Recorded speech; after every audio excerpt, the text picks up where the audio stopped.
clap for yourself. I'm going to clap for Amy Nicholson. I'm clapping for Mark Kaiser. No, you're clapping for yourself. I know. By the way, can I say something? I'm annoyed. Because look, I got my shirt. By the way, this shirt, I bought this shirt literally 4 hours ago. Really? I swear to God. It brings out your eyes. Thank you. And then what I did was I put it over this undershirt, which is now stained with a little thing, which you pointed out, a little thing of ice cream. Yeah. And by the way, can I say something about this ice cream? I made it. I made it myself. I made this ice cream myself. Guess what kind of ice cream this was? This was bacon Nutella ice cream. What's wrong with you? What? That's great! Bacon Nutella ice cream? Bacon if you want bacon. Don't put it in ice cream. That's weird. That's an outrage. Hey, remember how I said we have 5 movies and we should get going? But let's talk about Mark's ice cream for 10 minutes. By the way, can I say something? We have about 48 hours to get another $15,000 because if we do not reach 14,000. If we do not reach our Kickstarter goal by August 1st, this show is going on hiatus. We'll hiatus. We'll come back when money comes in. Now, a lot of people online are going, why don't you just get sponsors? Oh, you're a YouTube, you guys are on YouTube. You must get money. It's like $30.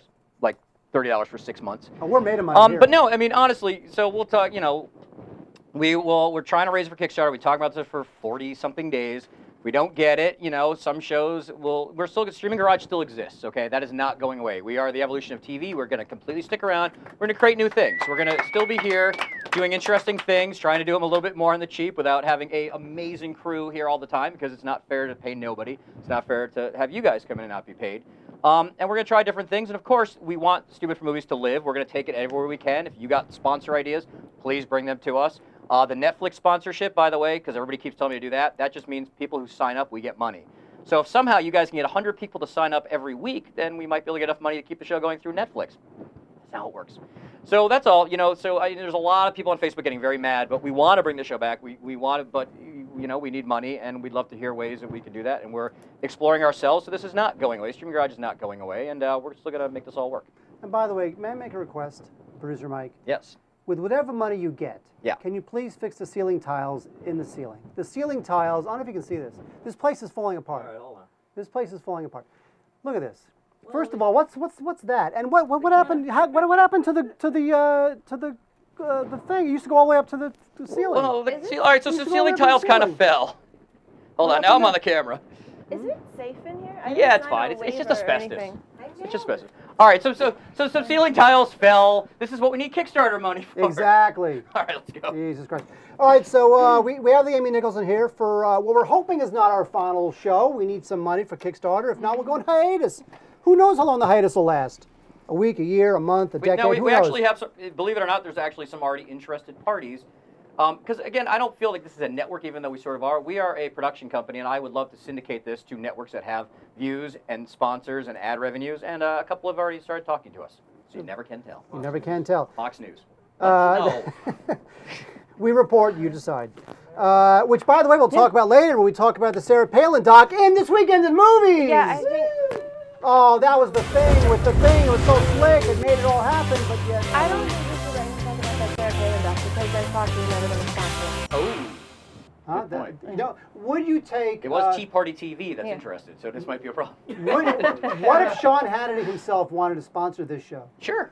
Really? Why not? Okay. Great marketer. I miss Cole. He's got a good character that brings in a lot of viewers. I don't believe any of that stuff's real. I think they're all characters, and they know how to bring in sponsors, and sure, why not? There you go. All right, so we have 5 movies to go through, so we are going to... This will be lightning fast. And when I say lightning fast, I mean less than 4 hours. Because every time we talk about more than 3 movies, the show just does not end. Why are you looking at me? Not going to happen this time. Well, This then is my talk fault. about Cowboys and Aliens there, Amy Nickelberry. I would love to talk about Wait, Cowboys. was that and a This Weekend in Movies? I did that already. Oh. Oh, is this a... This Weekend in Movies! No, we already Let's did do it! Stop it. Not again. She has only so many fingers. Now it's the I have Cowboys two and great Aliens thing. Oh, Cowboys and Aliens, folks. The big release of the week, and Amy Nicholson's going to tell us all about it once we look at the graphic. Hey! Is it on a dinner plate? That's beautiful. Some sort of 18th, some sort of early 19th century dinner plate. Victorian frame. Really? Oh, Corey Yes. Googled Victorian That's so frame. thoughtful. Very nice. Well Well, done. let's talk about this movie. Oh, there's a movie? Yeah. Go. Cowboys and Aliens, and that sums up the entire thing. You've got your cowboys and you've got your aliens. There's a last-minute entrance by some Indians.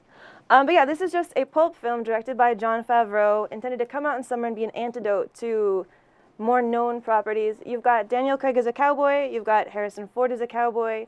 You've got Olivia Wilde as a cowgirl in distress with a mystery.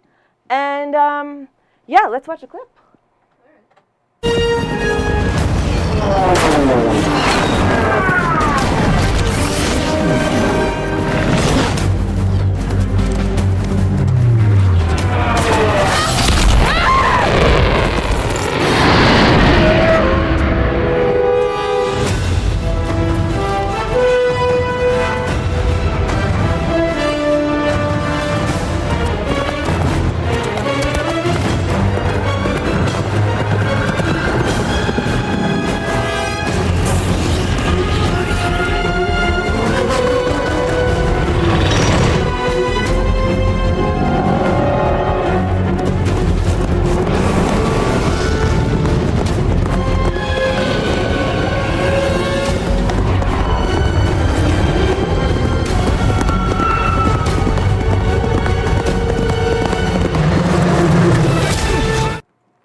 All right, well, I would love to talk about the themes of this movie and the deep importance of it. I would love to talk about what this film has to say about the settling of the frontier.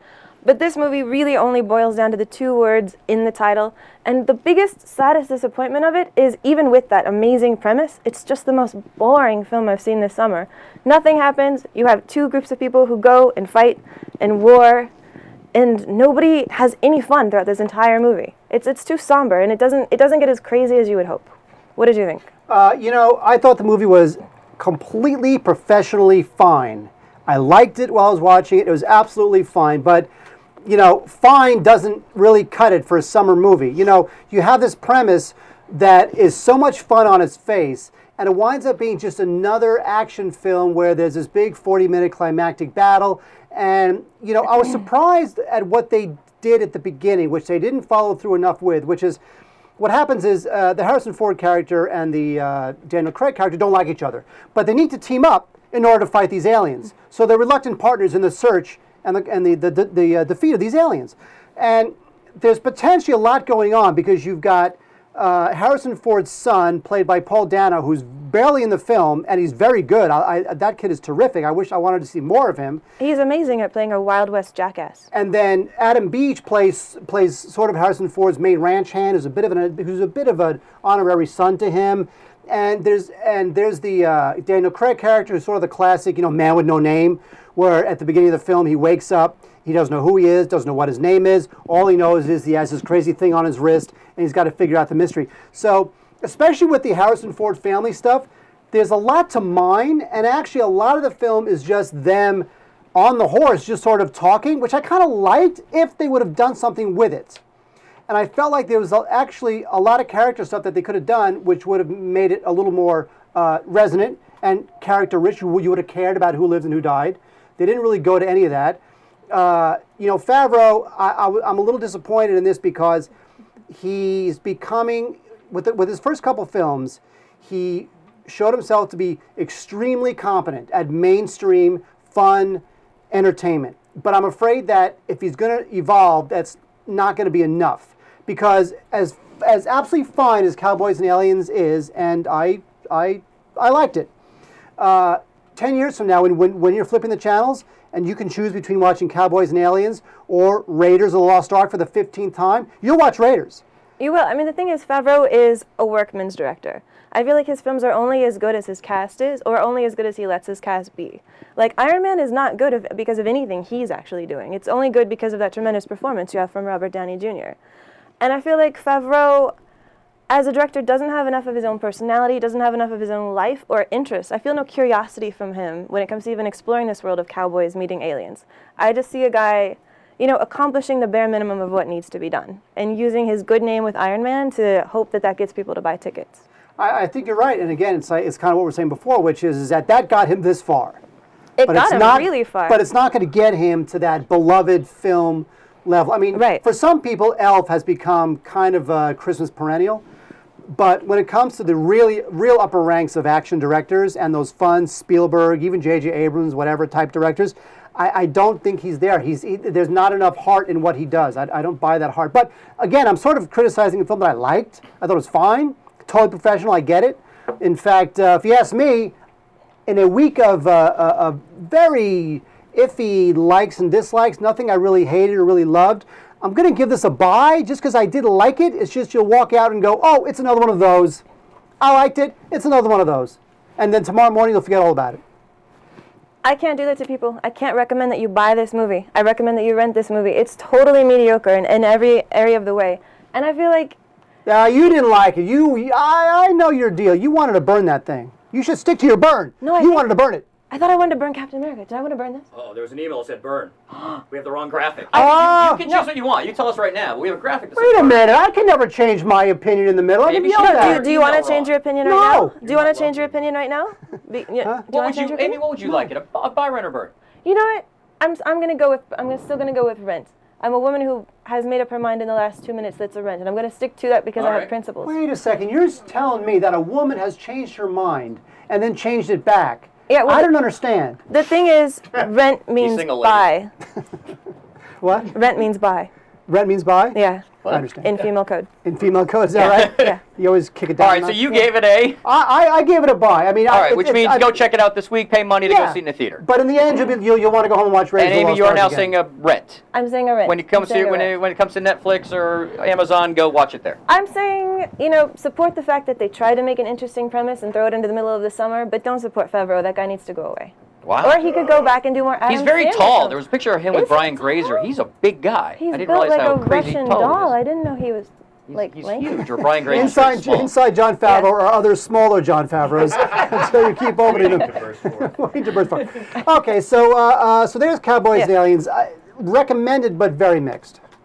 It's Not wholeheartedly recommended. mixed. It is not two pistols up in the air. That is true. No. Not too. That's true. All right. Next is Captain America, which came out last week. But we want to talk about it briefly. Captain America, of course, is based on some sort of another property. I don't know if it was it was some sort of a. It's this ancient Sanskrit It was like text. a Victorian novel or like an Yeah. ancient Sanskrit or something like that. Oh my God! You know what's funny? This summer, here's part of the problem, and part of the reason why we're going to go over now because I'm going to explain this. Part of the reason why people are not feeling the love in terms of the box office projections for Cowboys and Aliens is because every week this summer there is another movie that is opening in 4,000 theaters and expected to make $110 million every single week. And you just can't sustain that. And and I think Cowboys and Aliens will be the film that will that's not going to benefit from that. No, I mean, we're jerks who see these movies for free, and I'm exhausted. I can't imagine paying $12. I know, it's the worst. Yeah. Okay, Captain America is based on the whatever the comic book. Stars Chris Evans as a 90-pound weakling who wants nothing more than to join the armed forces and fight the Nazis in World War II. But he can't because he's 90 pounds. What are you going to do? It turns out that he winds up part of an experiment that makes him a super soldier, an incredibly buff super soldier. Let's take a little clip and we'll tell you what we think.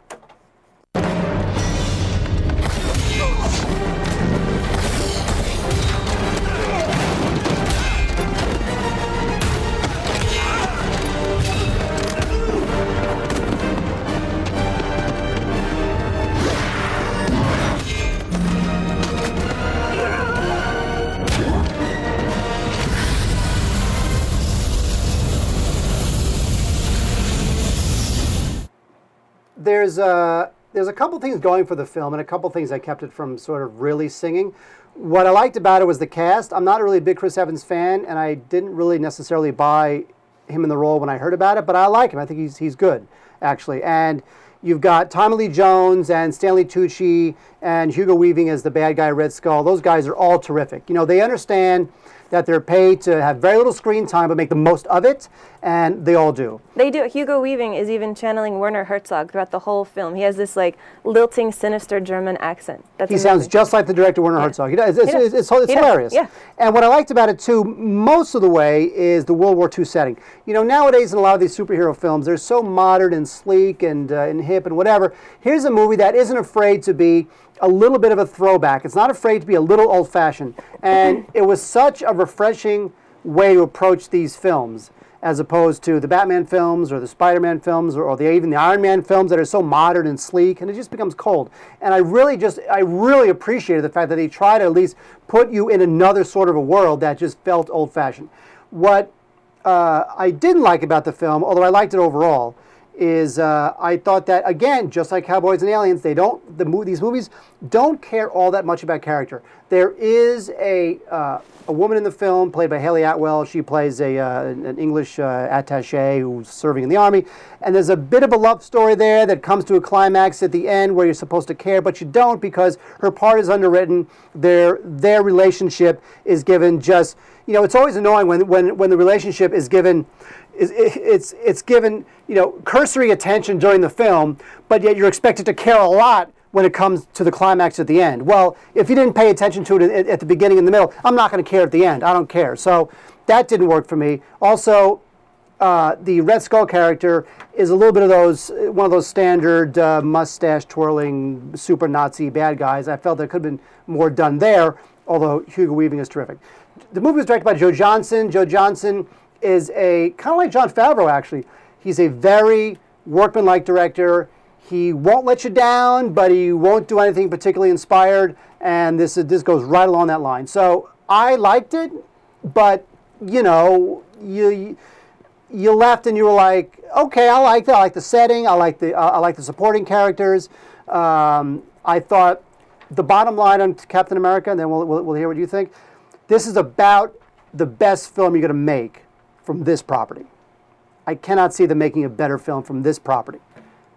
I mean, is that a diss on the property? Because I feel like the one problem that you have with Captain America is you're given this, it's a double bind. I love this film's sincerity. I love its just complete dedication to like a wholehearted character who all he wants to do is enlist.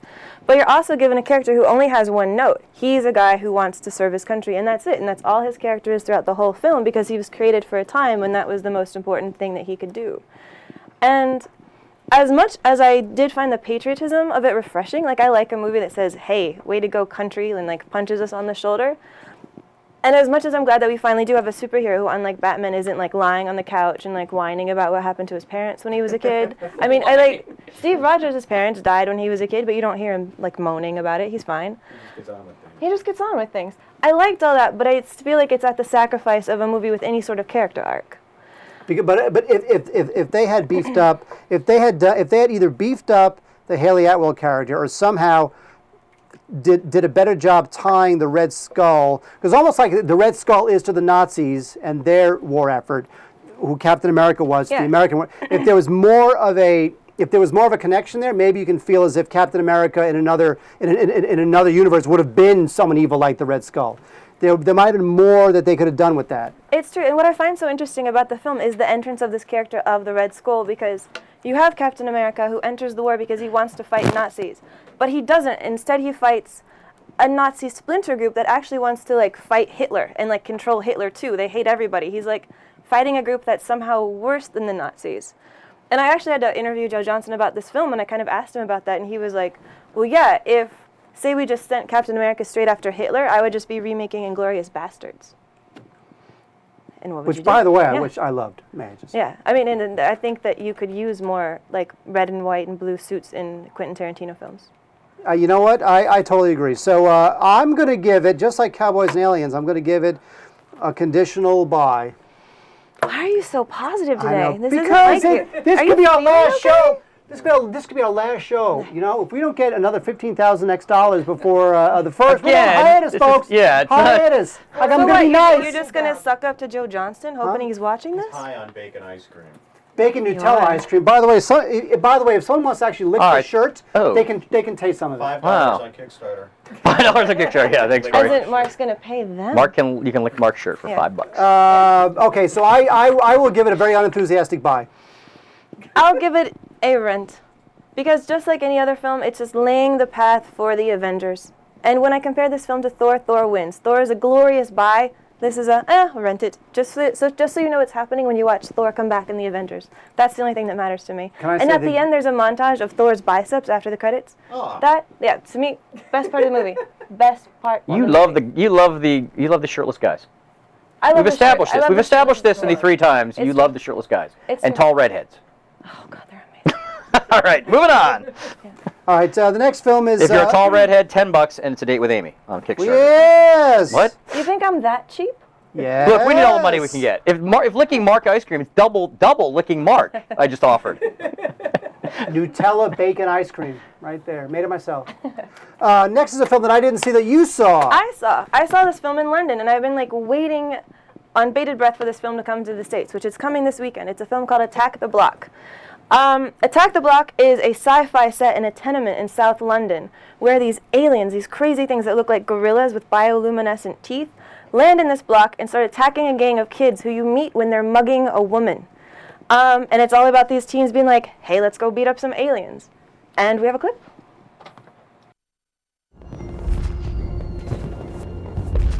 Hey, that one landed in the park, fam. Close.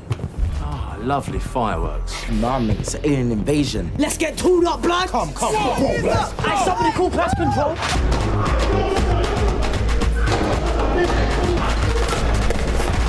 Where'd he be? Got to get the country repair kit, Mum. Why? You're not going out again? Just to mend my tyre. 10 minutes, I swear. Hey, 10 minutes, I mean it. I promise.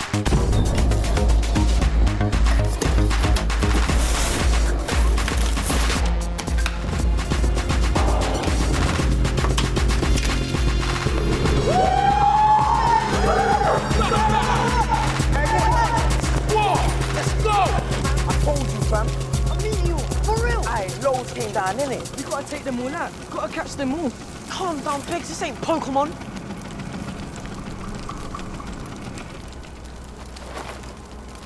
Yo, shine the light. No, that's different. That ain't even the same thing. That looks triple the size blend. Right now, I feel like going home, locking my door, and playing FIFA. All right, so Attack the Block is the debut film by a man named Joe Cornish. And if you haven't heard of him, you've seen him before. He's best friends with Nick Frost, who you saw has a cameo in this film, with Simon Pegg. He's a radio DJ in Britain and a big comedian. And yeah, he was in Hot Fuzz. You can see him there. This film that he's made had its premiere in the States at South by Southwest and has immediately killed it. What he's done here is he sort of upended E.T., but for a new generation. Like, where Super 8 was all homage to Spielberg and could never really break out and have its own life, like this just sputters with energy. And it's got a lot of smart things to say about the socio-economic climate in Britain. And I would really keep your eyes out for the lead character, Moses, who plays kind of like the head tough of the film. He says maybe 20 words, and the kid just has this presence. Like, I really hope he breaks out in America. This is a very strong, very positive buy for me. And if Mark has seen it, I think it would be a buy for him too. Because that's the way things are going today. Although, you know what? I love all those Shaun of the Dead movies. Yeah. I like all that stuff. That stuff. Yeah. I was not a big fan of Paul.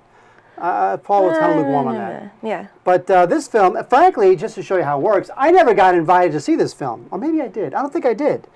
I don't know. I saw it in London at a movie theater I that gives you London. Guinness. I get invited to stuff. I fly places. Look at Mark. He sits in Sherman Oaks, does nothing. I swam to London. I swam there. And this theater gave you Guinness when you walked in. It was amazing. And it had the sonic plate in it, like energized the Guinness. What? Wait, Yeah. say that again? What is that? Yeah.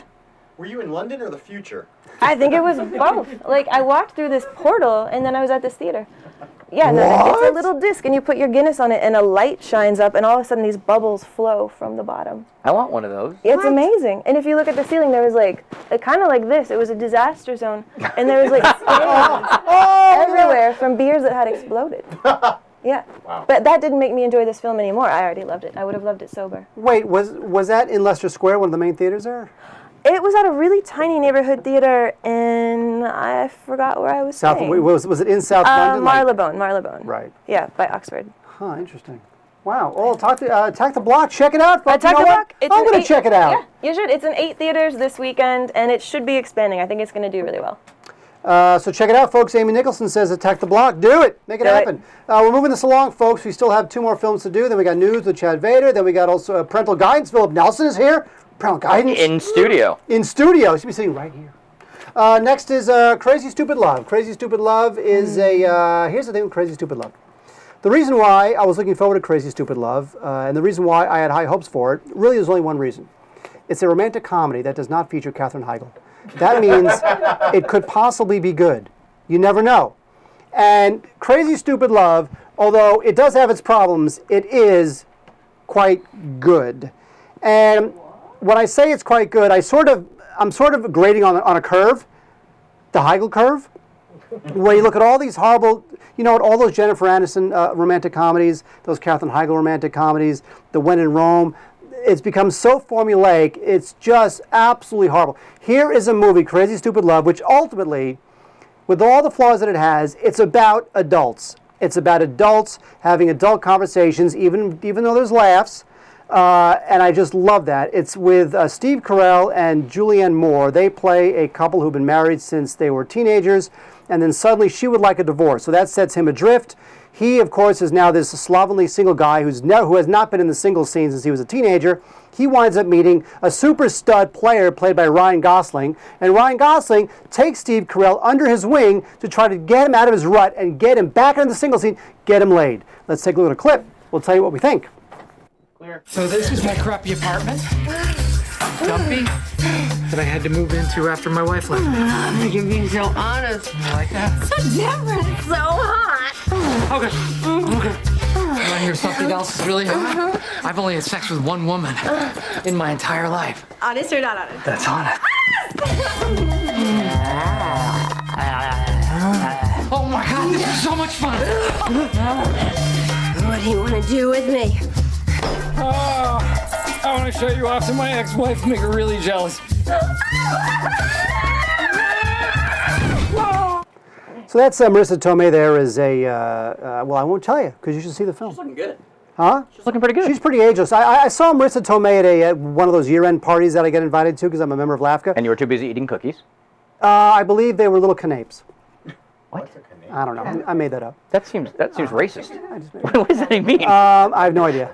It just came to me in a flash. Someone make a canape. Someone invent that right now. Then I will retroactively be right. Why should we do it? You're just gonna rub it on yourself. I am. All right, so you're saying Mr. Tomei. Anyway, so I saw it at a party. You know what? So many like Penelope Cruz actresses, they have very delicate doll-like features. Yeah. Anne Hathaway, Penelope Cruz, Marissa Tomei. Very doll-like, very pretty. Seem kind of crazy. Anyway, the film. And he's still single. The film has that's the running theme of this show. Mark's still single. Ladies, yeah. Anyway, so there's a whole lot of characters in the film, including Carell and Moore have a bunch of kids. There's the kid's babysitter, and the whole point of the film is that you see these generations of men and women, boys and girls, discovering love, being confused by love, learning about love, all that kind of stuff. And I liked a lot of it. What I didn't like about it, ultimately, it didn't really destroy my respect for the film, because again, it's a film about adults with adult problems. It takes itself seriously, even though it's a comedy, unlike all this other claptrap for like The Bounty Hunter and When in Rome, all that sort of crap. What I thought didn't necessarily work was because there are so many characters to service, and all these characters sort of all bounce off each other in certain ways, and I like that, but it became a little mechanical, and not everybody necessarily got what they needed. Emma Stone plays a character who winds up meeting the Ryan Gosling character, and Emma Stone needs to go to these certain places in her character's arc in order to get to the end. And the fact is that her character was a little sketchy, and so she wound up kind of just going randomly where she had to go just because she had to be there at the end. So I didn't really buy her character that much. I like her. I think she's very smart and clear-headed as an actress, and there's just a wonderful scene where between Emma Stone and Ryan Gosling, and I won't give it away. It takes place at Ryan Gosling's home, and it's just terrific. It's the type of scene like Notting Hill. It's the Four Weddings and a Funeral. It's those types of scenes where you feel like this is written. This is a real movie. So I didn't necessarily like the fact that it couldn't really juggle all of its plates necessarily. I also did not appreciate the fact that it did get broad in certain sequences, as if the directors, Glenn Ficarra and John Requa, who I really like, I think those guys are really talented. They wrote Bad Santa. They directed a film that was totally overlooked that I loved called I Love You, Philip Morris. Yeah, but they also wrote Cats and Dogs, the animated cat and dog talking film. I'm trying to build up their credit. You're tearing it down. I'm just speaking the truth. I Love You, Philip Morris. Great movie, right? Totally overlooked. Yeah, overlooked. I thought that was hilarious. Yeah. These guys are really talented directors, but because they come from comedy, I was a little disappointed that they felt like they had to go broad in these certain areas, like these backyard tussles with all the men fighting each other. It just seemed like it wasn't necessary, because everything else before and after it is just so interesting, and these characters, you kind of care about them. And Steve Carell is terrific. I like when Steve Carell does sort of the light drama stuff like Dan in Real Life and this. So even though the film is not perfect, I appreciated the fact that at least once in 2010, 2011, there is an adult romantic comedy that is still funny, and it still has all the happy endings that we all love, but yet it's a good movie. I give it a buy. Well, I have a question for you. And I have an answer. All right. Well, a buy. Yeah. As a Predator bachelor yourself, what did you make of Ryan Gosling's seductor character? Like, did you learn any tips from him, or did you think he was doing anything wrong? You know, it's funny because he says a couple of things that all single guys know. Really? Like he said, like whenever you meet a girl, like at a bar, at a party, whatever it is, especially if you're on a date. Yeah. And every guy knows this, but it's just funny to hear him say it.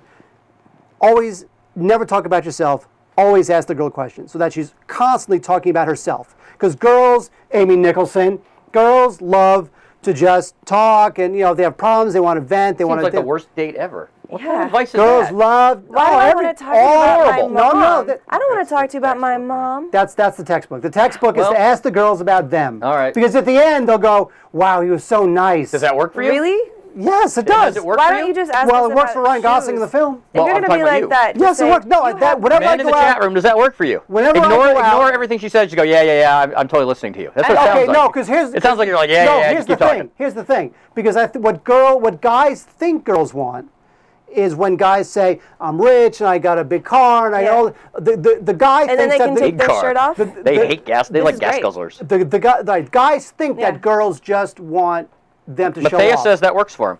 But if you just ask the girls about them, "Oh, where are you from? What do you?" They'll love you. They'll think, "Oh my God, he cared about me. He wanted to hear my problems." How do you get them to spend less money on the dinner?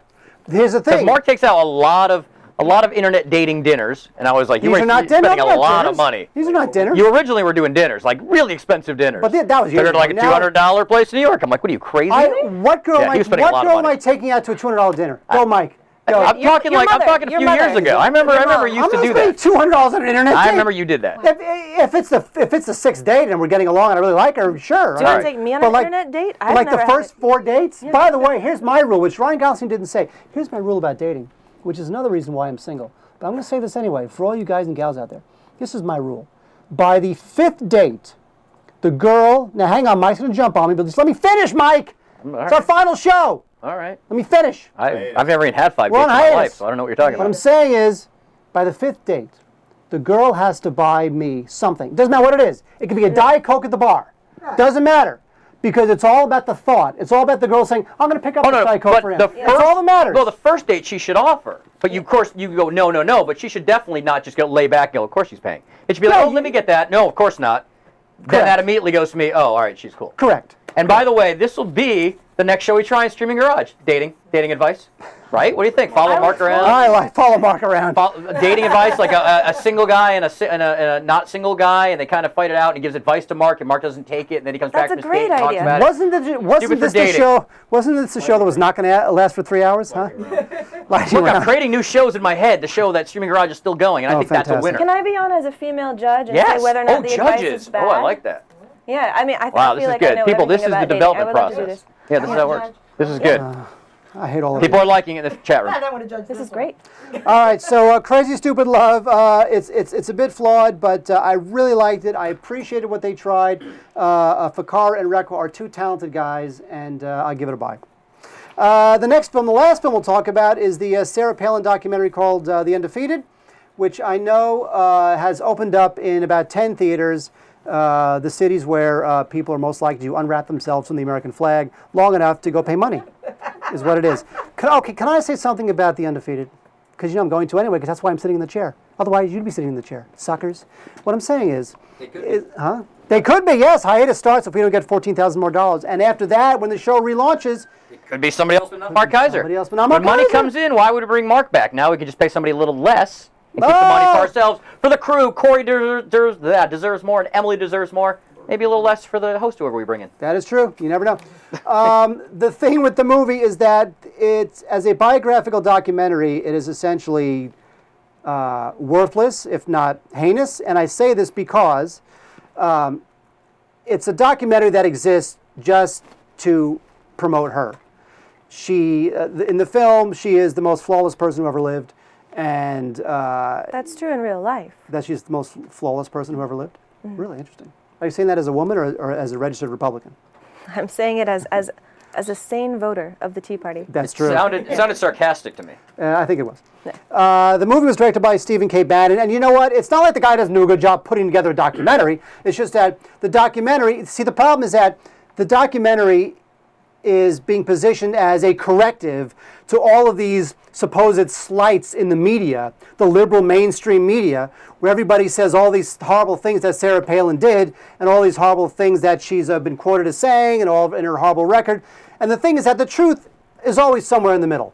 But you're not going to get that from Stephen K. Bannon. And frankly, if Stephen K. Bannon did a documentary about Obama where it said Obama was the greatest politician ever, that documentary would be just as bad. Because a biographical documentary should tell somebody's story, warts and all. And if Sarah Palin has had some successes in her life, whatever, fine. If she's had some failures in her political career, that's fine too. That's just not this movie. You are going there to unwrap yourself from the flag. You go into your local multiplex to give this thing a standing ovation and be energized, to hate liberals and go home and watch Fox News and all the sort of propaganda stuff that we all know about. We do have a clip. Want to see a clip? Let's see a clip.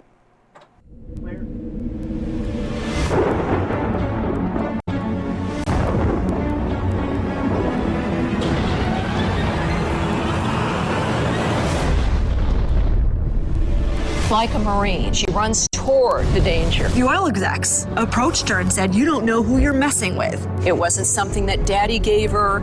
It wasn't something that the machine prepared the way for. And she looked him in the face, stared him down. She represented a threat to so many establishments. Juno was something called the Corrupt Bastards Club. And we're watching FBI raiding legislators' offices. People in leadership positions. There is no way she can take on this machine. She blew the whistle on her own party. She took it on because she knew it needed to be done. I was actually working against Sarah Palin. I didn't feel she was strong enough. I didn't feel she had the gravitas. Sarah had courage to try. And she's not afraid. A 42-year-old Wasilla warrior, unseating a 26-year political veteran. On day one, Governor Palin made it absolutely clear that this was a different governor. If we have government still invading our house, then, you know, the women stand up and we start invading the government. And that's what we don't see in any politician. She was a champion of our ideals. I don't give a damn if the phony intelligentsia like it or not. The liberal media don't matter to me. Republican establishment don't matter to me. To hell with the establishment, because the establishment has put us in this position in the first place.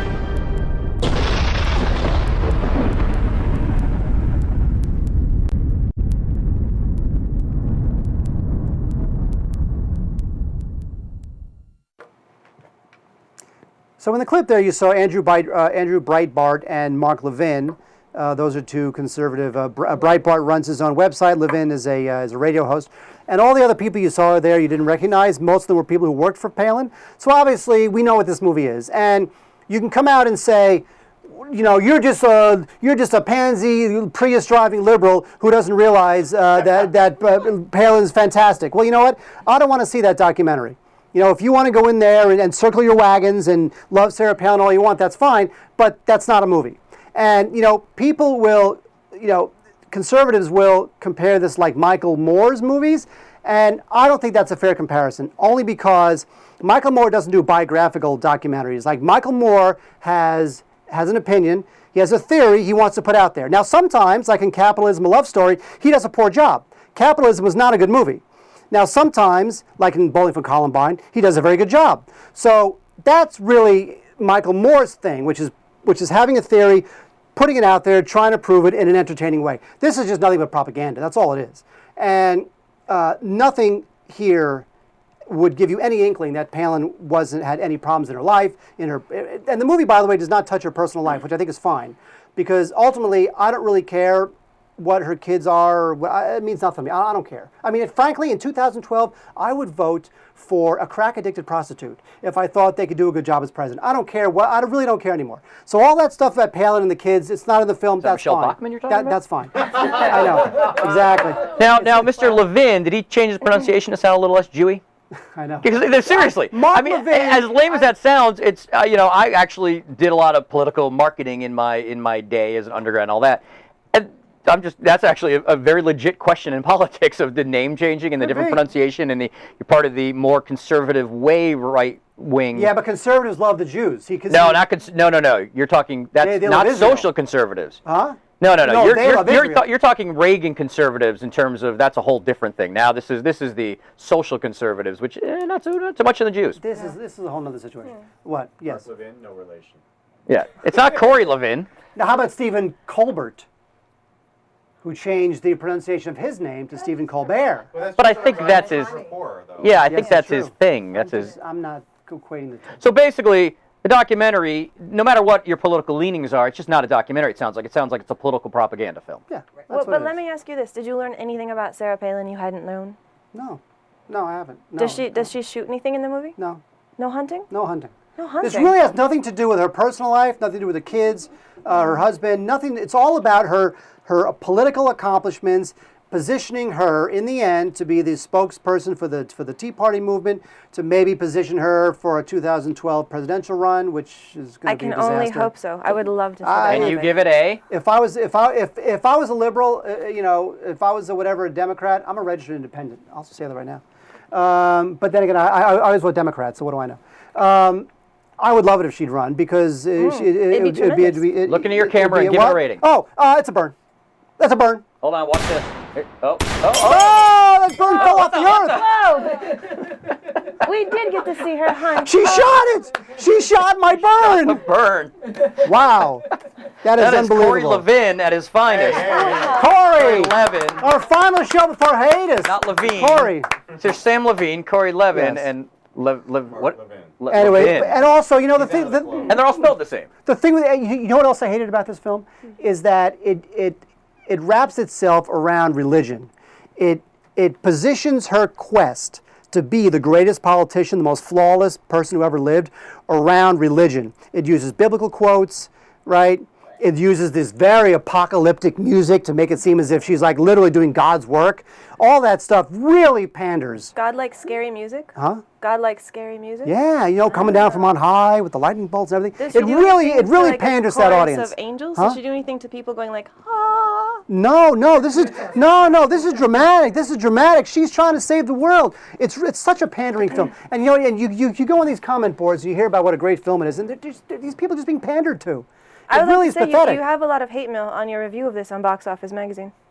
Yes, I wrote about it on boxofficemagazine.com. And a lot of people wrote in like, "You're a liberal pansy and you hate everything." I thought I was very fair. Oh, I'm excited. I'm excited for the YouTube comments on this. I thought I was very fair. Look, YouTube.com streaming garage. Let's see what happens. Look, I said earlier, if somebody made a documentary about Obama saying he was the greatest politician, the most flawless politician ever, that'd be just as bad.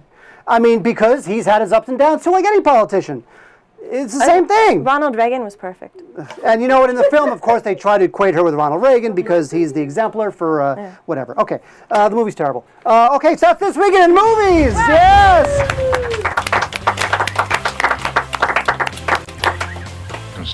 We've can I talk now? Yeah, we're ready. Okay. So we've done our final this weekend in movies before hiatus. Now let's do our final news with Chad Vader before hiatus. Cue it up.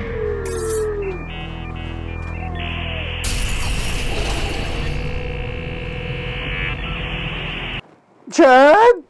Hey guys, how you doing? Can I say that Corey Levin does a funny impersonation of you? Corey, go. I'm not doing that. Oh, come on. Come on. Do it. Hey guys, how's it going? Hey. That was so. I phoned it in. He Skyped it in, literally.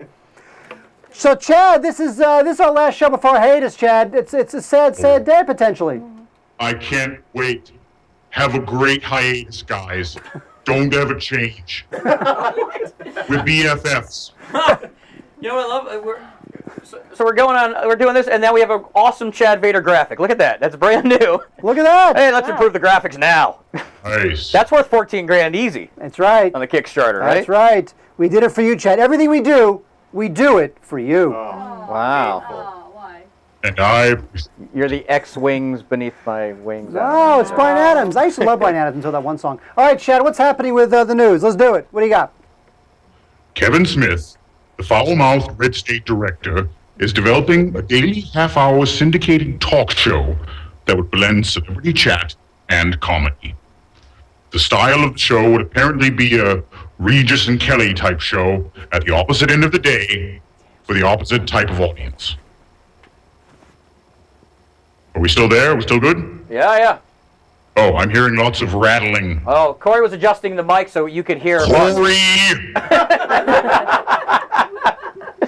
If I may continue. Please. So Kevin Smith is doing a talk show. Guests of the Kevin Smith talk show fly on Southwest Airlines. The more portly guests of the Kevin Smith talk show don't. You know, I would love it if Kevin Smith would do a talk show. You know what? Kevin Smith should do something like Jon Favreau did on, it was either IFC or the Sundance Channel. You remember his dinner of 5 or Party of 4, that was called? Yeah, Party of 5. It was really interesting stuff. That was a great talk show. And I think Kevin Smith, there's two things would happen if Kevin Smith made this talk show. One is, he's such an interesting guy to listen to. It would be great. And the other benefit is that he wouldn't make movies. So you got the two of those. I like your second benefit, but I mean, I don't know if you know this, but Kevin Smith has this whole secret career on DVD where he just sells DVDs of himself talking on a stage for 7 hours. I've seen 2 him. hours of, yeah. I've seen him. He's great. I don't see how we could have a talk show because I don't see who could even get a word in edgewise. It's impossible. Like in the course of one of his DVDs, he'll get asked 5 questions, and each question gets an hour answer. He's too in love with himself to be able to like show off a guest. Well, because here's the thing: what he doesn't have when he does that is a producer, a stage manager, and a network saying, "Stop that! We are giving you notes, or your show is canceled." Yeah, I think it's 20th Century Fox syndication. I think what is you're it saying. 20 television? Yeah, 20 television. Yeah. I think this is going to end terrible. I would love to see the it's not gonna behind work. the scenes documentary on this. It might be fine again if it's on IFC or someplace where it can be under the radar, like Reel's channel. No, I think they're saying syndicated is what I'm hearing. That's terrible. That's terrible. If it's on Reel's channel, syndicated, or Sundance channel, IFC, that's the place for it. It's like the Sunday morning shootout with Peter Bart and Peter it's Guber. true. I mean, it's just the thing is, like, being here, I see that you don't listen to your producer, Mike, at all. Yeah. And I can't imagine how Kevin Smith And Mark would was do. a late night producer. Yeah. Would you, if they called you, would you go produce Kevin Smith's late night show or talk show? He has a daytime talk show. Would I leave my job to do that? Yeah. No. Don't you miss running talk shows? Yes. Is that worth? So you're saying that's not a worthy talk show? Not Kevin Smith. Mark used to produce Roseanne's talk show, and later with Greg Kinnear. And I EP the Man Show. And the Man Show. Comedy Central. I would take the Kevin Smith show. If I wasn't working, I would eat the bacon Nutella on this shirt, the actual shirt. I would take a scissor and eat the shirt. I would just do it so I could if I wasn't working. I would just do it so I could put him in Whaler jerseys. He wears hockey jerseys. Nobody cares about Whalers. All right, Chad. So somebody stop Mike from talking about the Whalers. What do you got? I got nothing else now. This show's gone. I mean, on hiatus. Chad, save me, Chad. Yeah. I'm waiting for the talking to stop. Maybe I think Chad Vader should have a talk show. Absolutely. I should. Yo. Isn't that what this is? Well, no, we're going to give you your own. I think you could replace Mark. We'll talk. Yes. Hit me up on my phone. Anyway, news item number 2. There was a riot in Hollywood at the premiere of the Electric Daisy Carnival Experience on Wednesday. The best day for rioting. Earlier in the evening, several hundred people showed up for the movie outside of Grauman's Chinese Theater and started throwing bottles. According to the Wrap, police started firing anti-riot beanbags to quell the angry crowd, which must have made the rioters quite comfy. Police continued with their assault, firing heated curtains and lava lamps into the cozy lawn. And things started to get real groovy. After a final volley of cans of Tab and vinyl copies of Frampton Comes Alive, it was all right. I love that. Oh, that's fantastic. You know, there was video. If you live in Los Angeles, you can probably see it online. There's video, helicopter footage of all these whacked out. Were they clutching glow sticks? Huh? Were they clutching glow sticks? It must have been like a really well, the pretty cops were riot. beating them with glow sticks. That was the irony. Okay, I know. Chad's got that comedy territory covered. Okay, the thing too is that you realize that shut me down. That was a good joke. that at this Electric Daisy carnival crap, somebody had died. Last year, a 15-year-old girl. No, in Dallas. This was actually in Dallas a couple months ago. Somebody died as well. Another one? Because we actually were maybe going to do a live stream in Vegas of the Electric Carnival, because we do a lot of live streaming stuff with our new Tech TriCaster, and then they decided not to. And I think it has something to do because literally a month before. No, somebody. Well, that could be true too. But I know somebody when the festival was in California. Yeah, last year. Somebody had when died. it was at the Coliseum. And they moved it to Vegas. And then, It somebody was had a died. 15-year-old girl who didn't tell her parents she was going and snuck out and took she was too on much like ecstasy. Yeah. Well, the thing with this is a guy on Twitter, one of the DJs said, "Hey, I'm going to have a block party at 6 o'clock. Come check it out." And that's what started these crazy crowds. And I'm like, it's just an ass, because 6 o'clock, it's horrible traffic in LA, right?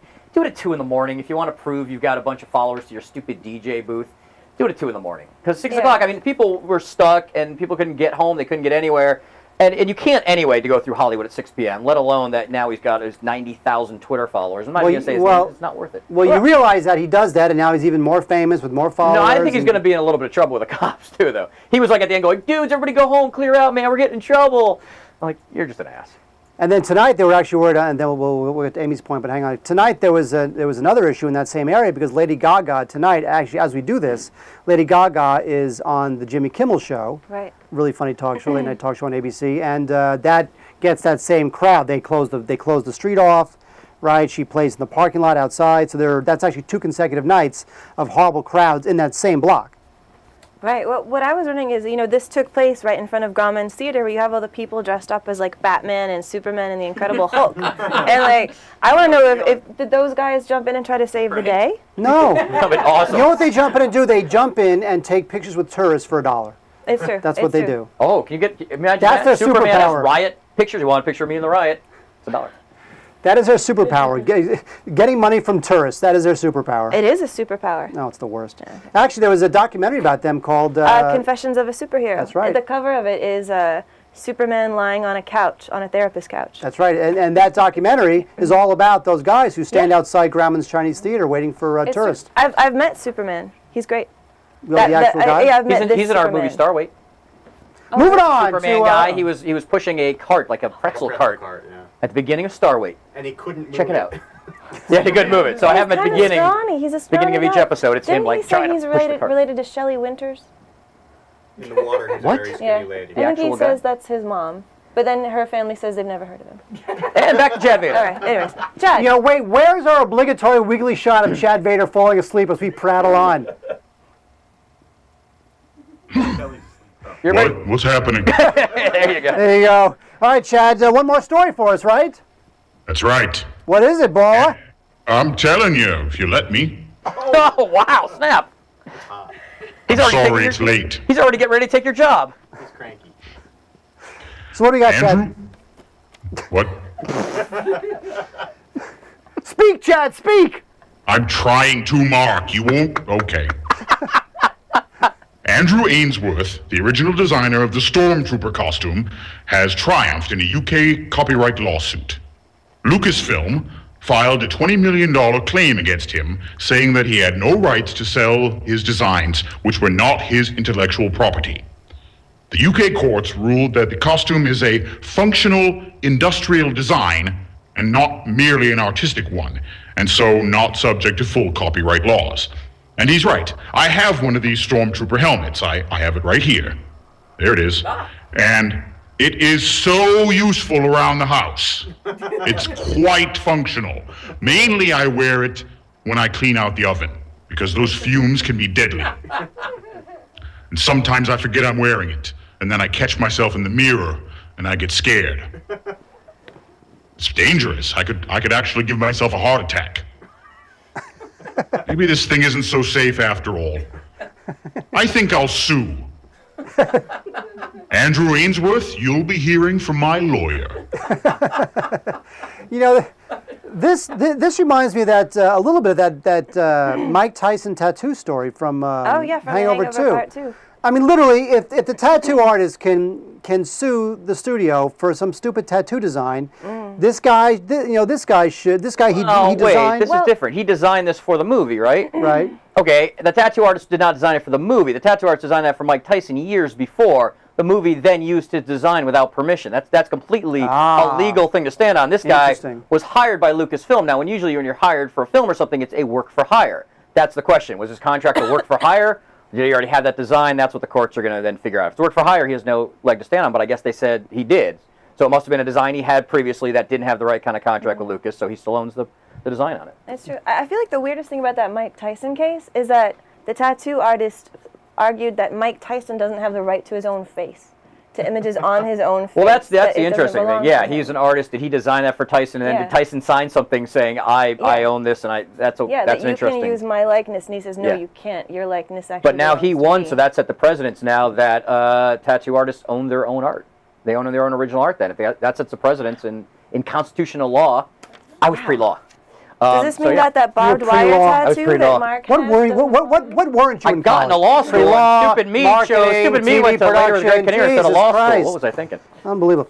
All right, Chad, here's the thing, Chad. This is our last show before hiatus. Now, we could be coming back next week, next month, next year, never. We don't know. But the one thing I do know is that you are the funniest guy ever. Chad Vader. Blame Society.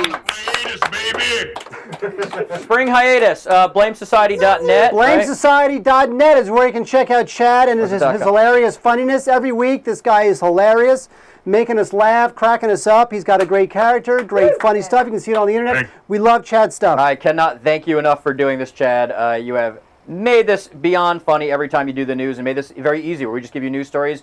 And these guys write it themselves. Chad comes up with all the jokes, and he's amazing. For and we've been in comedy, me and Mark, in late night comedy for a long time, and you guys are great.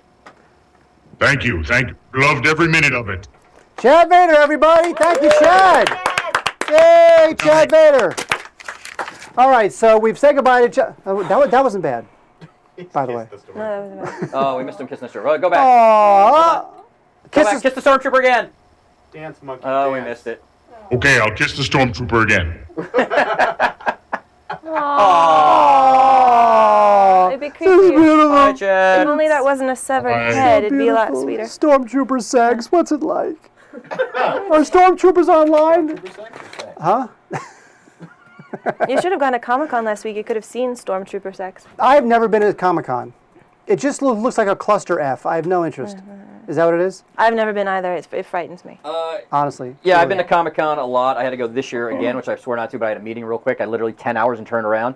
Not as bad this year. There were years where you couldn't walk. This year is actually a little less, but I was there on a Friday, so maybe that's thing. Well, but here's the thing: is that this year studios realized that Comic-Con doesn't do much for them. It really doesn't. Yeah, they said that, and then there were massive premieres. There was red carpet and premiere closing down streets, which has never existed at Comic-Con. Well, Cowboys and Aliens. Right. They I had to work down. that Saturday night, may I say? Yeah. Here in LA, Cowboys and Aliens premiered at Comic-Con.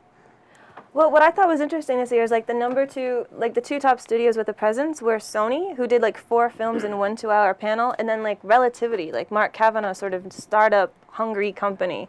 They actually like kind of owned Comic-Con more than any of the big studios. They did 4 big panel features, one every day. And I mean that a studio like that is taking over Comic-Con, I find interesting. Well, what they'll do is they will see, because if Ryan Kavanagh and those guys, Relativity, those guys are spreadsheet monsters. They will be able to tell, because they're going to find out. Oh yeah. What did Comic-Con have any impact on the box office performance of the films that they promoted? Well, they brought a mechanical shark. That's what I loved. Is they brought this mechanical shark for Shark Night 3D, and they had it in the middle for all the film bloggers to ride. But it only had a weight limit of 220 pounds, and most film bloggers couldn't match it. It's true. Like on Twitter, that whole night I was reading people saying, "We can't ride the shark." It was sort of heartbreaking. Oh, that's why they're nerds. So, and I'll say this, the Comic-Con, the reason they're so, the hardest part about Comic-Con, you can't walk around, honestly, is all the cosplayers and all the guys stop to take pictures, like in the middle of the aisles. That's really why you can't walk around Comic-Con, why it seems so crowded, because, and that's not even a joke, guys just stop. Like hundreds of guys take a picture of one girl dressed as Princess Leia. And that goes on continuously every time you try to walk anywhere. That's really what is crazy. And I realized Comic-Con, really quick, has become more like South by Southwest. I realized how to enjoy it. Don't go to the actual con. Hang out around the bars and all that stuff. That's where stuff's going on, and just hang out and meet people and take meetings and have fun. Don't even bother going inside the convention center. That's how you enjoy Comic-Con. You would look really good as Slave Leia. You know, at Halloween we had a contest that nobody won the contest. We had a thing where you were going to dress as a if something happened, I was going to dress as. We should have done that on Kickstarter. Huh? Kickstarter right now. First person get $15,000. Wait, what was it? Was it a harem? It was a harem girl. But let's move on. Really quick, one breaking news story. Apparently, again, they're saying the Arrested Development movie is on. The greatest TV show. Hold. No. Will Arnett apparently now says it's back on. So please, everybody hold your breath. Please, God, bring that movie. You know what? A huge mistake. Just do it so we can stop talking about whether it's going to be done or not. Have you ever seen Arrested Development? No. You should be ashamed. Really? No. That's insane. I never watch any TV. You're an idiot. Although You here's need to what watch I've started doing. Because there's so much traffic in Los Angeles, when I drive to work, I queue up episodes of Family Guy on my iPhone, and I watch it while I'm driving. You watch it while you're driving Oh, on yeah. a tiny screen? Oh, yeah, that's right. Really quickly, people are saying, oh, people are saying, by the way, I just want to hit this real quick. People are saying if I had money, I'd give it to you on Kickstarter. But we really appreciate everybody who has given money. Really, it's been amazing, the outpouring of people who really want to help us. And here's what you can do. Like I said, we're not necessarily going away. Streaming Garage is not going away. Stupid for Movies exists in 56 episodes, and we will continue to be on Facebook. And we'll cover this at the end, too. And our website. And what you can do is tell friends to watch past episodes. Tell friends to Facebook about it. To get bloggers to blog about it. And embed our videos, please. They're all free and available on Blip and YouTube. Embed them. And, because we're getting the same thing. Some people on YouTube, your shows have greatly affected my taste in movies and informed my movie history knowledge. So I want to hit that before we wrap it up, after all this other stuff. But that's an important thing. Tell people about it. If you can't give money, we appreciate just the sentiment that you wanted to. And feel free to tell everybody you know about the show, because it still exists. That is true. Now, the show existed with Chad Vader, and of course with me, and this weekend with Amy Nicholson. But it also exists with Philip Nelson, because Philip Nelson, he does a thing called parental guidance, where Philip and his 17 kids all rent a movie, and they talk about it. So right now, we want to bring on Philip Nelson, this being our last show before hiatus. We didn't want Philip Nelson to Skype in, so impersonal. We wanted Philip Nelson here, in person, and we got him. Parental guidance.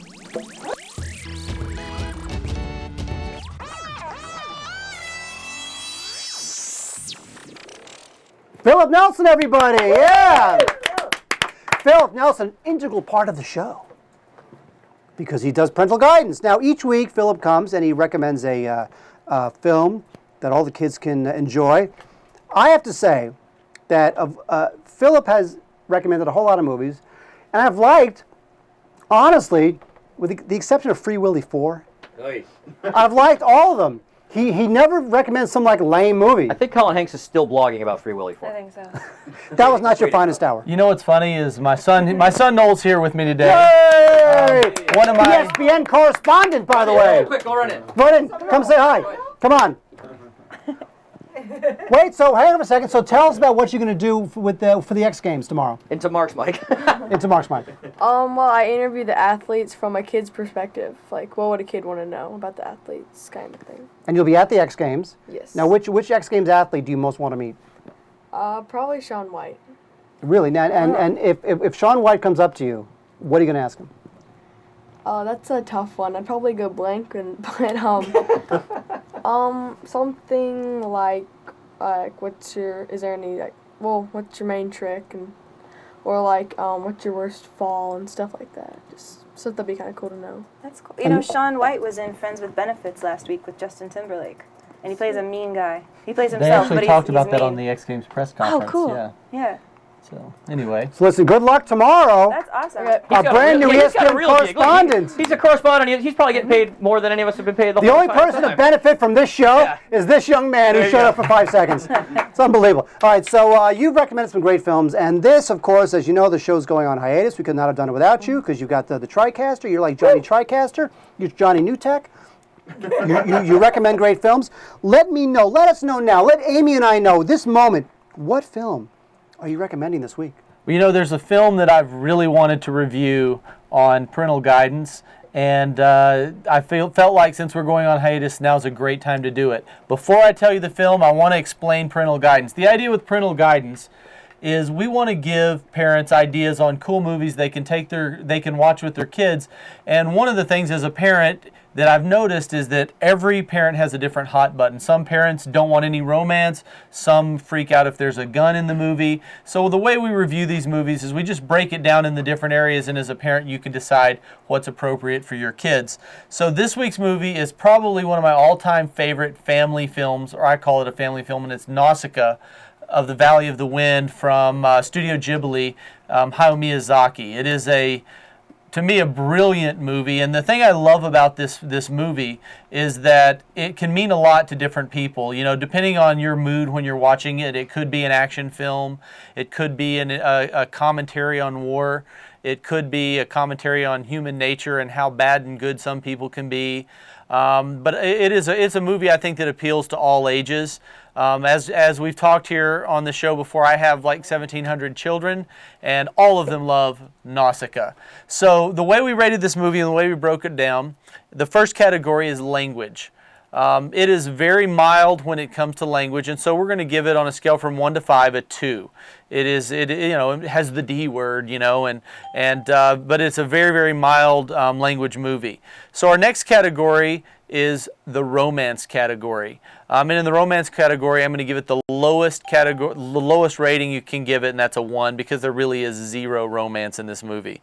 On the action, we're actually going to give it the highest rating for 5, because really this movie throughout, the main character, was her name Nausicaa? I just went blank. Yeah. Yes. So Nausicaa, the main character, is pretty much in danger the entire time. There's fighting, there's wars with bugs, there's people getting chased, wars with humans and the valley people. So it does get a 5. Now another area that we give it a ranking is peril. And the reason I broke out peril and action is just, people doing crazy stuff and fighting, but peril is when you're really in danger. And as a parent, sometimes a parent sees a child sees another child in danger in a movie, and it's really disturbing.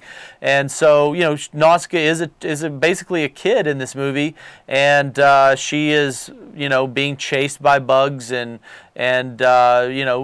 wars are breaking out around her, and she's being taken hostage, and so she pretty much is in peril the entire movie as well. So we're going to give it the highest ranking there, 5. Now our last category is the adult enjoyment category, and the reason to me a good family movie is not one you put on for the kids and leave and let them watch while you do the dishes. It's a movie that as a family you want to sit down and the parents actually watch and enjoy as well. And because I think this is such a great movie, we're going to give it the highest rating I can give it, and that's a 5. But I would say Nausicaa Valley of the Wind is a must-own movie for any family, or just any fan of animation in general. But from a family film, I don't find one that I enjoy more than Nausicaa. So what do you think, Mark? Does this redeem me for Free Willy 4? It does. I hadn't thought about this film in a long time until I read that this is what you wanted to talk about. And, this is from 85 or something like that. It's like from the mid-80s. And it's one of Miyazaki's, kind of first films. It's a breakout film for him. And you start to see a lot of his preoccupations later, with lots of flying machines and creatures, and the action that you talk about, and the female heroine, which a lot of his films have, and it's a great film. And and what's great about it is that it still has what we love about him, but it doesn't feel like it has any Western sensibility to it. I think his later films, as much as I love them, like, Spirited Away and all that sort of stuff, I mean, you can sort of watch and go, oh, Disney's going to wind up buying this film and putting Matt Damon on it to do the voice. They'll screw it up. This film is like total, it's so of that culture, and I think you had recommended one earlier. I've recommended all of them. I know, the cat. All the Ghibli films. Cat Returns. The Cat Returns, which is another one where you just feel, God, it's just so Japanese. Well, what I love about the Miyazaki films, and I think it's great for kids to see this, is that in American movies, you're either all good or you're all bad. Red Skull is not good in Captain America, and Captain America does nothing wrong. But what I love about Nausicaa Valley of the Wind is that there's these creatures that protect the forest called Ohms. They're these giant monsters that are destroying all the villages. And basically, they're the evil person to the humans. But really, and I'm going to go ahead and spoil it because if you haven't seen this movie, this is not going to ruin it for you. But really, they're protecting the forest because the forest there was a nuclear war that polluted the land, and these trees are filtering the nuclear fallout. And so when the humans come in to cut down the forests, they're not, the trees can't filter the nuclear fallout, and so really everybody in these Miyazaki films is good and bad depending on your perspective, and that's what I like is as for children especially. I think it's good to expose them that no one is entirely good and no one is really entirely bad, and if you look at things from other people's perspective, you might understand them a little better.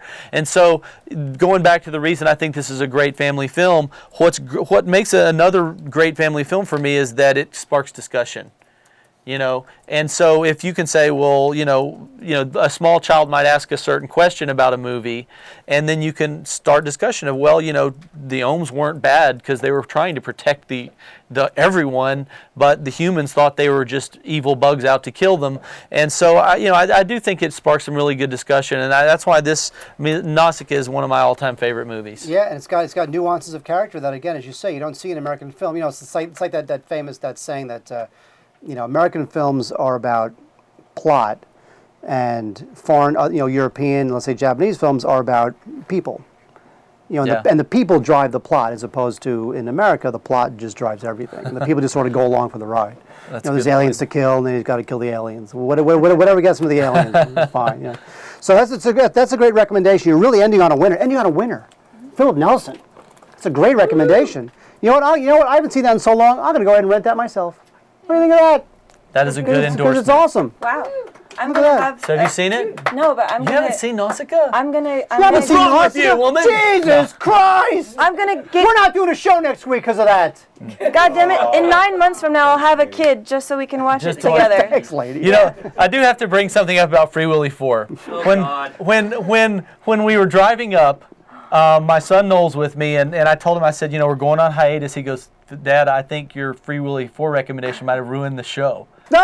Look at that. And I'm like, you got to be on my side, son. No. The family has to stick together. Yeah. He's too smart. He gets it. He rebelled against the girls. Loved Free Willy 4, but Noel wouldn't even watch it. Damn right. So, I mean, so I promise, if everybody goes to Kickstarter and donates some money, I will never ever review a Free Willy movie ever again. Well, Pete Master says you have completely redeemed yourself. Thank you. Oh, look at that. See? I'm telling you. All right, so there you go. See Free Willy 4. Don't see Free Willy. He's ending on a low note. No, that's a great recommendation. All the Miyazaki films are great. I agree. They really are. Own them all. Own them all. All right, guys, that's Parental Guide with Philip Nelson. Fantastic. Now we're going to do buy, rent, or burn. I haven't been banned from the set. Exactly. You're still on. You're still on. Philip Nelson. No, you're still here. Wow, you were allowed back on after Free Willy 4. It's all good. I redeemed myself so much they didn't kick me. Do you want to stay for buy, rent, or burn? I would love to, yes. All right. Wow. I had an idea. If this show goes on hiatus for too long, maybe we should just start showing Free Willy 4 to encourage people to donate. Once they donate, we'll stop showing Free Willy 4. The more they donate, the faster we'll stop showing it. That's how it works.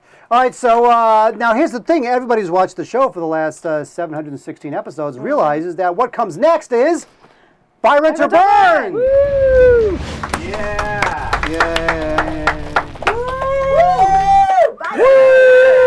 I can't wait to find out if they're going to buy, rent it, or burn it. I saw someone taking a picture. I tried to pose for it. There's pictures going on. There's flashes. Because you know what you want to do in a TV studio is have a lot of flash. Yeah.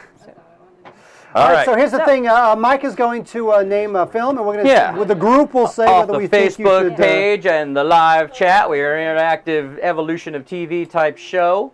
So let's do it. Jeremy Aruda on the Facebook page. 10 people liked his choice. So basically, let me say this. Buy, rent, or burn, yes. I read it off the Facebook like we talked about, that you guys have not seen this, and you tell if you should buy it, rent it, or burn it. When these things called DVDs were around, that's when we originally created this show. That's how long it's been around. Now I guess buy, rent, or burn means the same sort of thing, but, streaming sort of. I love my Blu-rays. Please don't make Blu-rays go away. You can have your Blu-rays. Thank you. They're not putting CD players in cars anymore. The whole disc thing's going away. That I get. Okay, 1989 version of Batman. Ooh. That doesn't hold up The at Jack all. Nicholson one. That doesn't hold up. That's just terrible. Honestly, it's the worst. Well, it doesn't hold up, but I still love it to pieces. Like right after I saw The Dark Knight, I went home and watched the original Batman that night, And, you know, Jack Nicholson just comes across as like a creepy uncle. However, everything about that movie is just perfect, and I still think that Keaton's Batman is my favorite. He has way more personality than Christian Bale. And if you could mash up Michael Keaton into the modern Batmans, that would be my ultimate. So is that a buy, rent, or burn? For me, that's a buy. Why wouldn't you buy that? You'd be crazy if you agreed with Mark and did anything else. I will give it a rent, because it really doesn't hold up. But you know what? It does have. I remember when that film opened up at $50 million for the weekend. It made $50 million that weekend. I think it was like 52, whatever it was. That was like the biggest opening in the history of everything. Oh my God, the world almost exploded because it opened at 50 million. Now, if you open at 50 million, you're a bomb. And Philip, you know, it's funny. I owned a comic book store as a kid, and I was a huge Batman fan. And when I heard they had cast Mr. Mom as the Dark Knight, I about had a heart attack. A lot of people did. As a teenager. Lot of people did. I mean, because I was thinking, this guy can't do it. And I ended up, I loved Batman. I loved Kim Basinger. Because I was a teenager. What do you say? Of course. How do you not love Kim Basinger? Watching and it who again, directed the original Batman? Tim Burton.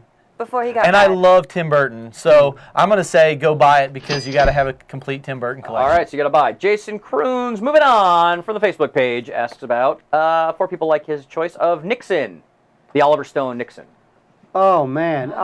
You know what? What am I going to say about Nixon? You know what? I'm going to say, wow, that's a tough one. You know what? I like the film, but it's not a film that you really embrace. It's got a great central performance. And Oliver, you know, when Oliver Stone did the World Trade Center, that was when he sort of, he didn't make the movie I wanted him to make. He made a very straightforward film when he did World Trade Center. But Nixon was the film that I wanted him to make about Nixon. He just wanted to get it all off his chest. And I love that. And I love the fact that I felt that passion, and I felt the passion in Hopkins' performance, which is Oscar nominated. So I guess I would say rent it, but it's not a perfect film. I would say rent it because I don't think you're ever going to watch it again, but I do think you should watch it once. And I think that Nixon he's easy to write off in pop culture history now as just sort of like an evil, stuttering guy who was a schemer. But I like this movie only in that it shows that he was also kind of a human guy with a lot of weaknesses. And I feel like the more we dimensionalize people that are national jokes, the better. So you're saying that Sarah Palin is a real person who maybe if you make a documentary about her, it should have the ups and the downs? Is that what you're saying? No, she's not a real person. It should just have the ups? That's what documentaries are? No, she's just the Falcon of Death to mooses. The Falcon of Death? What do we got? Did you guys? All right, the Eagle of Death? Did we each give a Nixon? Can we off politics? Did we each give a Nixon? I will say rent because it's one that I don't think you would watch again. Moving on. Here we go. Cat Steele right now in the chat room is demanding, in full caps, she actually is star of a Super Scary Horror Theater, which we are going to keep doing. Show called Super Scary Horror Theater. So please tune in for that. We show bad B movies, and we have comedy sketches in between with Miss Dementia and her sidekick Butch. She continuously asks me, and will not stop asking, so I'm going to ask about it. Jaws 4. Because it has animals killing people, which is Miss Dementia's favorite thing. Jaws 4 was one of my favorite movies when I was a kid because they always showed it on HBO when I was at my grandparents' house and I had nightmares forever. It's really scary. They eat a banana boat and a little kid almost dies. And Michael Caine is in it. And apparently they gave the shark a roar, like a lion's roar, right? Yeah, but shark then makes noise. I tried to watch it on Netflix streaming this year and I was really disappointed. It was like my childhood got ruined. It's like watching E.T. again and it's terrible. I always knew it was bad, but I didn't know it was that bad. So that's a buy. Oh, God, just for old time's sake, yes. Okay, Mark? Come on. It's not Mario Van Peebles. Mario Van Peebles. And Philip? The only thing that's a 4th edition that I would say buy is Free Willy 4, but I want Jaws 4 to eat Jaws Free Willy 4, I'm going to have to say burn. Look, I would like Jaws 4 to eat Free Willy 4 and end this already. Jaws versus Free Willy. We have a new movie to make. Lance Taylor, and he says he's going out with guns blazing on Facebook. Citizen Kane. Oh, burn that. It's lame. It's lame. Who wants to see that? Joking. Burn that thing. Joking. I believe he was Hi, joking. Lance Taylor. Lance Taylor, of course, a longtime listener to the Digigods podcast. Digigods and Digigods. We don't care about that one. What? What? Sucker Punch, Citizen Kane. All right, so what are you giving it? What do you think I'm going to give it? All So right. Somebody guess. Did anybody not give it a buy? Give it a full By the way, buy. the Criterion Blu-ray of actually, that's the Third Man is out of print. We're waiting for the Criterion Blu-ray of Citizen Kane. Actually, there's a great Citizen Kane set, not from Criterion, coming out either later this year or early next year. Google it. You will absolutely explode because the Blu-ray of Citizen Kane that is being released either later this year or early next year will include the DVD, not the Blu-ray, but the DVD of The Magnificent Ambersons, which is really unbelievably impressive. So you got to get that Citizen Kane Blu-ray because it includes the DVD of Magnificent Ambersons. All right. Christina Young says, also, since we're going out guns blazing, this is all on Facebook and they're all talking to each other, wants to know about The Wizard of Oz. Oh, burn that. Don't give it a burn. Please don't actually melt it. Melt it. Melt it. It's melting. All right. It's melting. Very good, Corey. I think that's what you were going for. That's what I said. Well, Corey sold it. I didn't know what you were talking about. This is why Corey's in comedy, and you're okay as a host. I'm going to put it in Rent just out of nostalgia again. Oh, Rent? Yeah, just because I loved that feeling before I had a VCR when I had to wait every year for it to be on TV. Thanksgiving time. Yeah, it was like the best moment of the year. So because of that, I believe in limiting valuable resources. You're saying rent it at the same time they used to show it. Started at 8 o'clock, your local time, and you're only allowed to CBS rent it on once a year. Thanksgiving evening. Then it would turn into color. Yeah, that'd be exactly it. I'm going to say Rent just because I watch it when it's on TV, but I don't seek it. All right. Moving on. Clint Sanders wants to know about, this is a good one, Revenge of the Nerds. Oh, I love that movie. Bye. When Revenge of the Nerds came out, I was an usher, like my first job. I was an usher at the Avco Theater in Westwood. And every lunchtime, I would get free popcorn, because I was an usher and I worked at the theater. I would get a little plastic, a little cardboard thing, filled up with popcorn, filled up with all the butter. This is back when they had real butter. Filled up with all the butter and go in and spend my 30-minute lunch watching Revenge of the Nerds. Usually the same goddamn 30 minutes, because I took my lunch at the same goddamn time. And I love that movie. Buy it. Revere it. All right. Revenge of the Nerds. All right. It's absolutely a buy. It's one of the best movies. 100% buy because nerds, I love the end when they're playing music. I just Way to like give it away. When, dude, everybody's music. You know what I like about this? Who hasn't seen this? I read an article recently, and we had this whole chat online. It's not like this. It's not Carlito's Way, you know. Well, no, but I feel like the sequel there's a great chat that we had online of now nerds nowadays, especially with web series and Comic-Con, is like, I'm a geeky hot girl, but I'm a geek and I'm a nerd. And this guy, David Nett, I believe, wrote this great article that I really liked that said, pointed back to Revenge of the Nerds. When we were kids, nerds didn't mean you were into sci-fi, didn't mean you were a comic book. You might have been, but it didn't mean you were. It meant you were an outsider. And Revenge of the Nerds is just like that. Booger in Revenge of the Nerds was not I don't think he was a Star Trek geek. It was like they were outsiders, and that's what it used to mean. And the whole nerd culture has sort of changed, and now it's sort of hip, cool, and it's all these like kind of hot, good-looking people of like, we're nerdy because we like Star Trek, and I love Star Wars. And that's not what nerds used to be. It was like completely outsider, the shit beaten out of you in school, and you just wanted to go home. No, that's totally right. I remember when I was in high school, I was always beating up nerds. And now they outnumber me. And in Revenge of the Nerds, it was a shock when the nerds get girls. You know, nowadays, like you said, a nerd goes to Comic-Con and he's got his picture with 30 slave girl ladies. And I guess that came from there's a new Miss America or something who had this whole thing of like, I'm a nerd girl, and it's the guy's article was like, Miss USA. I was there. You can't be a nerd girl. You just can't. That's not the definition. At least it wasn't. But I guess it's sort of different for the. She likes science, so that makes her an instant nerd. I was there. Yeah. All right. But anyway, that's why I love Revenge of the Nerds. I love Revenge of the Nerds. All right, buy moving 2 on. copies and give 1 to a friend. Chevelle Dion Dixon. Oh wait, hold on. You know what? Here's the deal. Elaine is always here, right? You may hear her in the background. She's not mic'd, always yelling out, "Buy, rent, burn." She always has her, and I always go, "Shh, quiet." But she won't. So Elaine, jump in there for a second, because you need to get on camera. Because let's give Elaine a buy, rent, or burn. Go next to Mark. Kind of scooch down next to Mark. You want to sit with me? Come on. Sure. You can be All my right, date. I'm going to ask about this one, and let's see what Elaine thinks don't about get jealous. this one. Okay, ready? Here we go. The Greatest Show on Earth from 1952. Buy, rent, or burn. That movie won Best Picture. It's like terrible. You're on camera now. This is what Elaine does. This is what Elaine does every week where she's in the corner like, buy, it's a buy, it's a rent, it's a buy. I'm going to give it a rent. All right, I'm going to give it a buy. No. There you go. No. Is it about circuses? Yeah. Yes. Yes. It won Best Picture. It's terrible. Yeah, it's not So a good one. you're saying I was burn? buying that. Mark says Best Picture burn. I'm going to say rent. I'm not going to say, Well, I guess all Oscar winners, I guess, should be watched. Right. But I will I'll say Rent just because it's about clowns, isn't it? Sure. Wow. Okay. Buy Double Indemnity. And?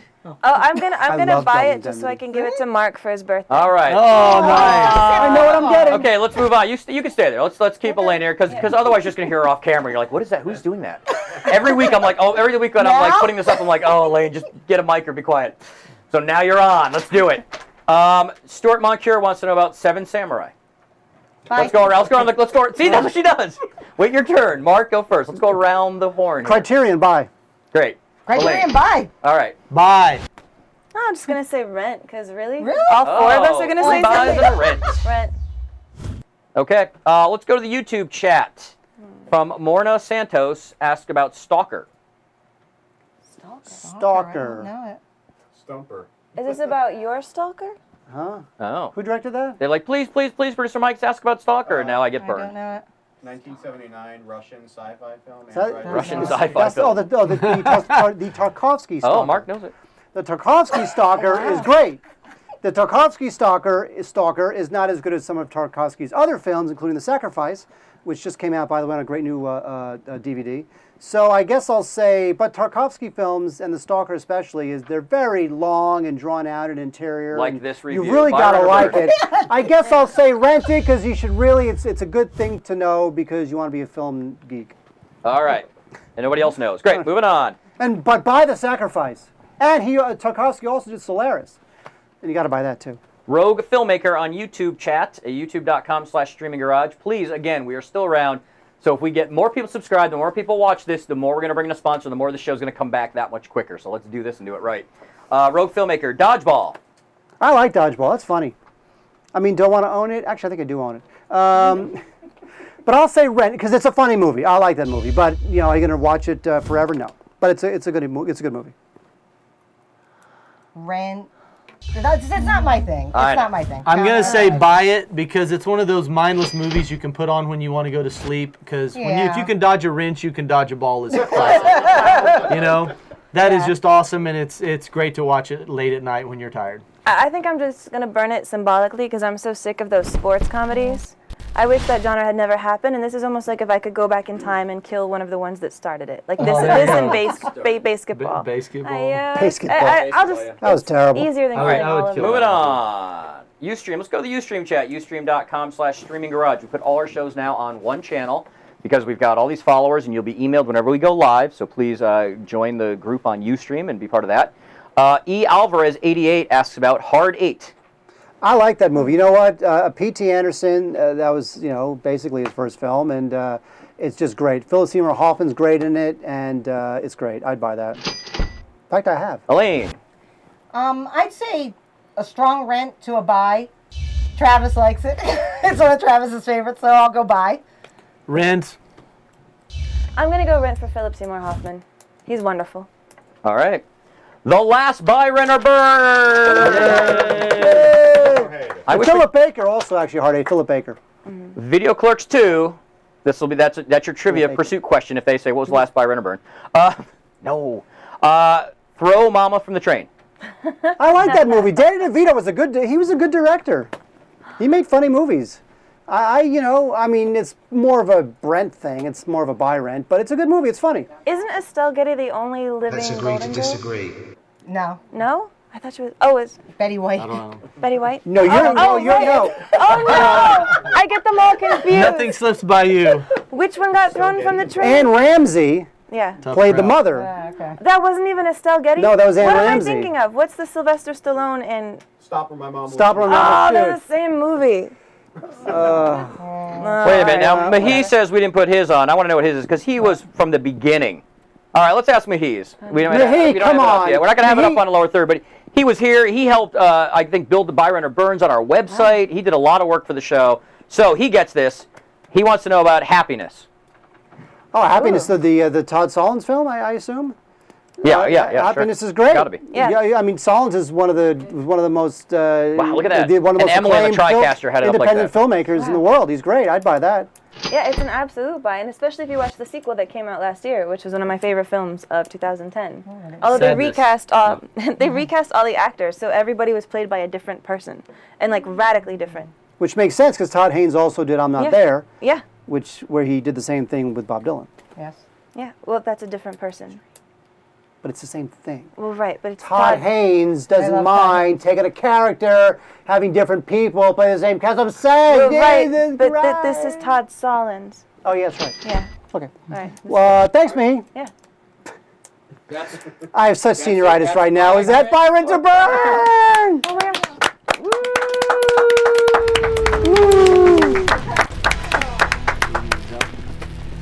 Oh, so what are we doing, Mike? What's next? Are we saying goodbye? Yeah. What? That's it, We're my saying friend. goodbye? It's unbelievable. Well, here's the thing, folks. We still have about 48 hours to get $14,000. But assuming that's not going to happen, I have to say that obviously everybody here has done unbelievable work for zero money. They get pizza, which has pineapple on it. So even that's not payment, okay? So these guys do this for nothing. And I know it seems like, well, you just see movies and talk about them. That sounds like fun. Well, it is fun. But you know what? You do it for, a couple weeks. You do it for a couple months. You do it for over a year. And before you know it, every week you're spending 10 hours, 15 hours, whatever it is, to do something that you love, but you're not getting paid for it. It's not going anywhere in terms of eventual payment. So at some point we needed to sort of just say, look, let's put this thing on hiatus. Let's regroup. Let's see what we can do with this thing, because right now it's just not fair to make all these people who sit here in the streaming garage, 80% of which you don't see every week because they're behind the camera, making this thing happen. Let's try to get some money for this thing. Let's finally do it right. So what we want to do is we want to take this hiatus. The Kickstarter thing, we still got a couple of days, but assuming it doesn't work out, we'll go on this hiatus. Will it come back? Don't know. When will it come back? Don't know. Will I be back? Don't know. Nobody knows anything. But the thing is that we always loved doing the show. That's without a doubt. And we love doing the show. When you do, there's two things when you do a show, and I've done a lot of shows, and Mike's done a lot of shows.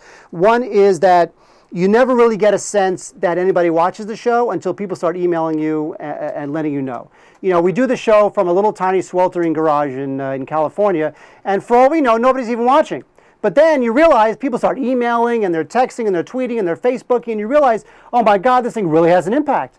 And that's very gratifying. So, we really did get a sense of people watching it, going on the YouTube page, seeing like X numbers of thousands of people watched a particular clip that we did, and that was very gratifying. And the other thing is that the crew, none of whom you see, and usually on TV shows you don't see them, but at least they get paid a lot of money, so that's some solace for them.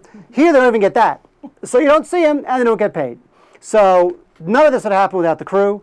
And of course, none of this would happen without producer Mike, who is tireless, going to all these crazy these conferences, and this guy's unbelievable. He goes to conferences, he's going to Comic-Con, I don't know what the hell, he's probably getting drunk and getting late, I don't know what he's doing. I wish. But the thing is that he's pimping this thing out like you wouldn't believe. But it's so difficult in this atmosphere that even a producer as talented and hardworking as Mike, sometimes you got to step back and say, hey, maybe there's a different way to do this. So thank you to the crew.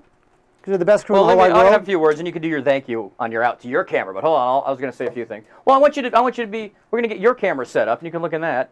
But yeah, I just want to thank everybody. Look, this was we pitched this show. This thing started 2 years ago, where we pitched this to somebody, and then a night before we were supposed to go on, we got screwed in the deal. So I said we can build this ourselves. We built Streaming Garage, and then 6 months later, we did this live. And without new tech, we couldn't have done this. If you want to do any of this, you need a TriCaster.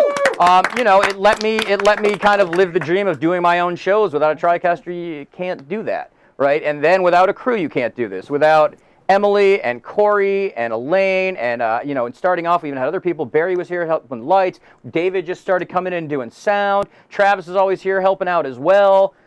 Jim Ewing, who came in, start off, he never, did anything, and now he's production, and he's moved up to AP on our other show. Who else am I forgetting? Jason McIntyre, of course, who was running the TriCast for a while. Now Emily is. The fact that they were donating their time to this just because I had a dream and Mark and Wade, had a dream and they wanted to do this as well, we can't thank them enough, really. It's just amazing.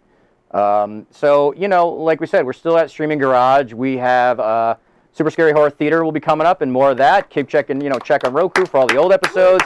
Please Twitter and Facebook us. And again, keep the show and keep all our shows alive by sharing with your friends. In the end, it's going to be social media. We don't have we don't have promoters. We don't have publicists. We don't have agents. It's all about you guys. That's the only reason we were able to do this many shows. So we appreciate all that. Before I break down, I'm going to thank everybody, and we'll still be doing shows, and we'll be back. And I have no doubt that we can get the show picked up from somebody. There's already been interest. So please stay tuned, and the more interest you get in this show, the quicker it'll get picked up, and there'll be money, and we can even do this bigger and better than we've done it. Yeah. So there you go. Mark, you Mark now... Rahman, everybody. Mark can now look into his own camera. And by the way, don't forget, folks, you can still listen to Wade and I. We do the IGN DigiGods podcast. It's a DVD podcast. It's you can email us at gods@digigods.com, gods@digigods.com. You can always get a hold of us there. We'll still be on IGN, podcasting about DVDs. But in the meantime, I cannot thank everybody here enough. The fact that this thing really took off as much as it did is a testament to the crew and to all the hard work they put in it. And I really enjoy sitting in this chair every week. The one thing I enjoyed, even though I kind of hated seeing all the crappy movies I had to talk about, and it got a little tiresome, I have to be honest, the one thing I always enjoyed, well, actually the two things I always enjoyed, were sitting in the chair for the actual hour I was here. That was always, always fun. And the other thing is getting the emails and reading the comments, even the bad comments, because at least you know you're having an impact. So thank you, everybody. Streaming Garage will live! Ah!